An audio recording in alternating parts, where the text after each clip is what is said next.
Tim hukum Prabowo Gibran itu menghadirkan Direktur Eksekutif Indobarometer, yaitu Muhammad Kodari, dan pakar hukum tata negara Universitas Pakuan Bogor, yaitu Andi Asrun, sebagai ahli di sidang lanjutan gugatan Pilpres di Mahkamah Konstitusi.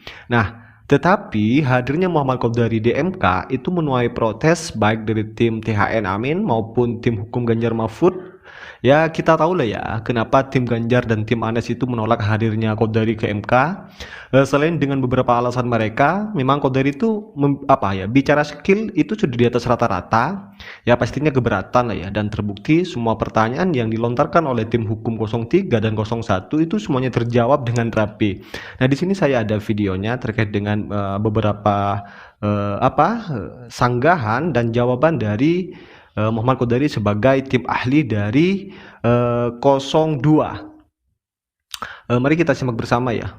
Jadi berdasarkan pembacaan hasil riset yang sudah ada, berkesimpulan bahwa bansos tidak mempengaruhi elektabilitas atau keterpilihan seseorang, dan tadi ditegaskan untuk pemilu presiden di Indonesia tahun 2024. Lalu menurut ahli, apakah berdasarkan riset atau survei atau penelitian ahli sendiri atau hasil pembacaan riset yang dilakukan oleh pihak lain atau lembaga lain, apa faktor paling utama yang mempengaruhi keterpilihan seseorang dalam pemilu presiden di Indonesia tahun 2024? Terima kasih. Masih ada yang lain? Baik, tidak ada. Ada 7 penanya Pak Kodari. Kalau bisa menggunakan waktu seefektif mungkin, kalau perlu jam 9 sudah selesai. Baik, terima kasih Pak Daniel. Mudah-mudahan bisa ini. Silakan. Soalnya berat-berat ini pertanyaannya, apalagi dari sahabat saya Refli Harun. Dari Pak Otto, tidak mudah untuk menerima tesis ini bahwa bansos tidak berpengaruh pada pilihan capres. Bagaimana dengan mengapa hal itu bisa berbeda dengan perasaan teman-teman ya, kira-kira begitu ya. Ya karena teman-teman tadi perasaan, ya mungkin saya nggak menyebut imajinasi ya, perasaan lah. Sementara ini temuan. Yang kedua ini mungkin orang per orang, sementara ini kan sistematis dari sampel yang ditarik dengan metode ilmiah sehingga mewakili seluruh masyarakat Indonesia.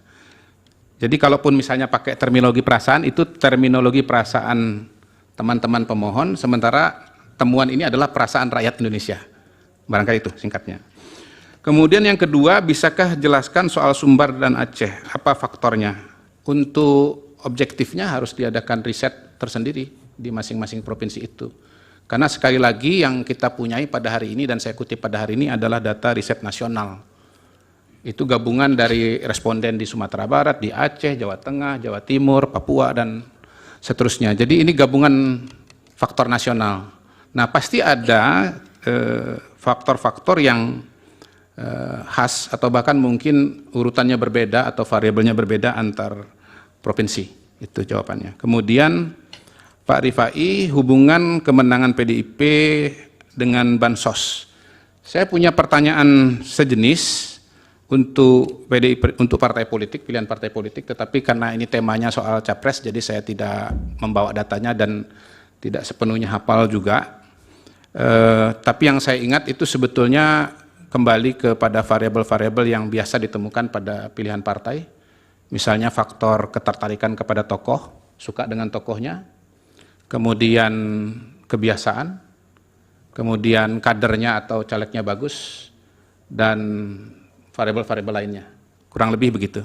Nah biasanya partai yang paling lengkap daya tariknya punya tokoh, punya caleg yang bagus, yang kuat, kemudian faktor sudah lama, jadi udah jadi kebiasaan untuk memilih partai tersebut, itu akan lebih unggul. Untuk Bang Refli, saya jawab yang sesuai dengan topik saja. Soal raw data siap diberikan apabila diminta oleh majelis hakim.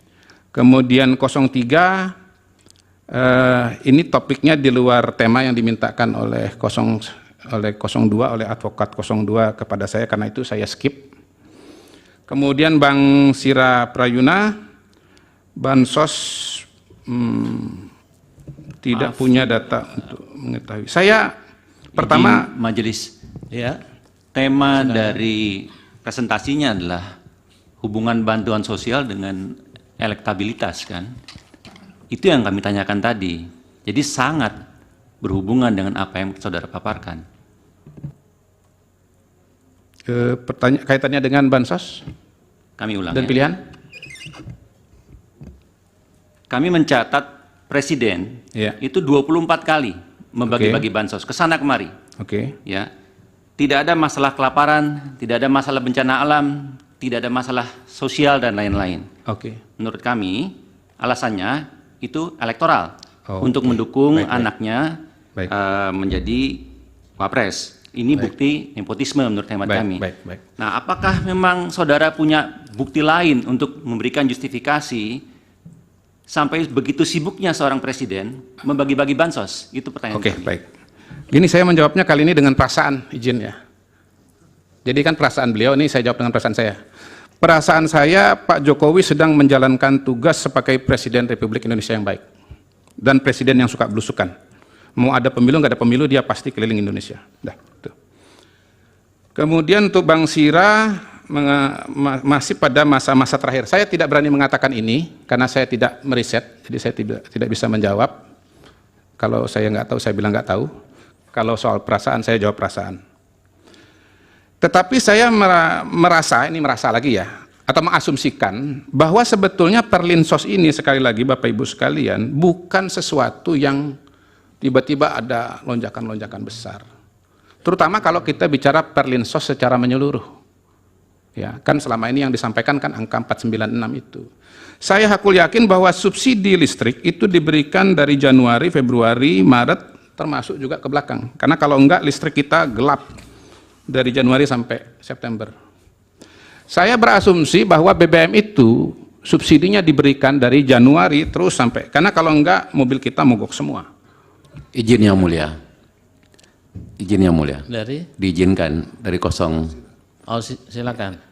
Jadi pertanyaan kami sebenarnya adalah ada lonjakan bansos 2003 ke 2024, 2023 ke 2004 dari 23 triliun ke 55 triliun, 54 triliun lebih dengan alasannya adalah El Nino. Padahal kita tahu bahwa El Nino itu menurut data statistik BMKG sudah selesai di bulan November. Nah, lalu pertanyaan saya tadi adalah apakah kemudian yang menjustifikasi pemberian bansos yang begitu besar tanpa ada maksud untuk mempengaruhi preferensi politik masyarakat dalam pemilu Pilpres kali ini. Dan ini terkonfirmasi tadi ketika mendengar jawaban dari teman-teman DPR bahwa mereka punya benefit secara elektoral terhadap penerimaan bansos masyarakat. Tingkat suara mereka mendapat keterpilihan mereka menjadi rujut gitu loh. Baik, cukup ya. Ya. Silakan Pak Kodari. Baik, izin saya bisa buka sebentar ya catatan saya mengenai kenaikan dana bansos. Karena, tapi kalau ini nggak ketemu saya lepas saja biar teman-teman DPR yang menjawabnya ya. Karena buat saya kan pertanyaan kepada saya lebih kepada soal apakah ini berpengaruh atau tidak berpengaruh gitu, bukan soal jumlahnya atau kenaikannya atau apa alasan kenaikannya. Mohon maaf nggak ketemu, jadi saya nggak bisa menjawab. Biar nanti mungkin besok dengan Menteri Sosial atau Menteri Keuangan. Tapi yang saya bisa respon di sini kepada Abang Da adalah soal survei Carta Politika. Mungkin catatan bahwa survei Carta Politika yang dikutip tadi pada Oktober, itu seingat saya berbeda temuannya dan polanya dengan lembaga-lembaga survei yang lain, termasuk di kami. Jadi kalau di kami, di Indobarometer, surveinya Prabowo Gibran sudah nomor 1, dan kalau di Carta itu Prabowo Gibran nomor 2, nomor 1-nya adalah kalau nggak salah Ganjar Mahfud.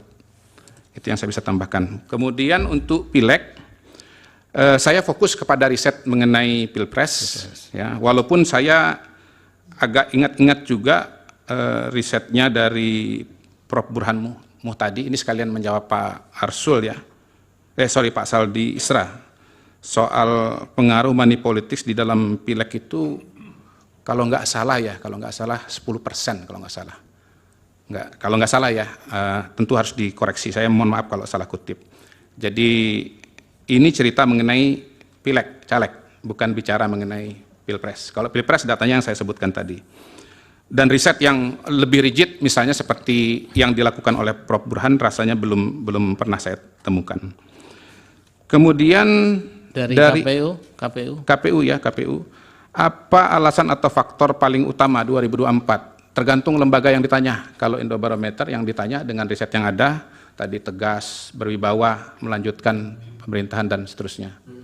Itu ya Pak Hasim ya. Kemudian dari Pak Arsul, pertanyaan terbuka atau tertutup. Kalau yang survei Indobarometer itu terbuka, Yang Mulia. Jadi bukan kami yang konstruksi, itu jawaban responden dari masyarakat yang kemudian dikompilasi. Kalau yang indikator, karena bukan saya yang melakukan, saya tidak berani konfirmasi, tetapi dari soal kontribusi mengenai wakil presiden, ini kalau di risetnya Kompas itu dinyatakan ada. Ya, jadi dia mengatakan bansos tidak ada, tetapi peran wakil ada. Nah, kalau saya melihat bahwa paslon 02 itu untuk kalangan pemilih muda misalnya, itu proporsinya tinggi dibandingkan dengan usia yang lebih muda. Jadi anak muda itu jumlah yang memilih 02 lebih banyak. Dan hemat saya dengan metode cross tabulation kita bisa mengatakan bahwa ada pengaruh Gibran sebagai wakil presiden di situ. Tapi berapa persen saya tidak bisa katakan. Dan saya tidak bisa mengatakan atau menjawab berapa kontribusi Pak Mahfud kepada Ganjar, berapa kontribusi Muhaimin kepada Anies Baswedan. Demikian Yang Mulia, terima kasih. Baik, Yang Mulia, ada pertanyaan yang belum dijawab tadi, yaitu berapa kali Anda melakukan survei yang terkait dengan Pilpres, karena kan dia mengutip Indobarometer lembaganya. Lalu sumber pendanaan itu penting, karena disitulah sumber integritas pollster atau surveyor menurut saya. Baik, saya kira tidak mesti harus dijawab itu. Ya, saya jawab aja satu kali. Oh, silakan kalau mau dijawab. Iya, saya jawab satu kali. Ya, Ya, satu kasih. kali ya. Ya. Baik, terima kasih. Terima kasih untuk keterangannya Pak Kodari, mudah-mudahan bermanfaat bagi mahkamah. Saya pamit. Selanjutnya saya kembalikan pada Yang Mulia Ketua. Ya mungkin hanya ini saja ya beberapa jawaban dari Muhammad Kodari yang dihadirkan oleh tim hukum 02 ke MK. Tulis di kolom komentar seperti apa penilaian kalian, dan jangan lupa juga tekan tombol subscribe-nya biar kalian juga tidak ketinggalan informasi-informasi terbaru dari channel ini, dan salam demokrasi.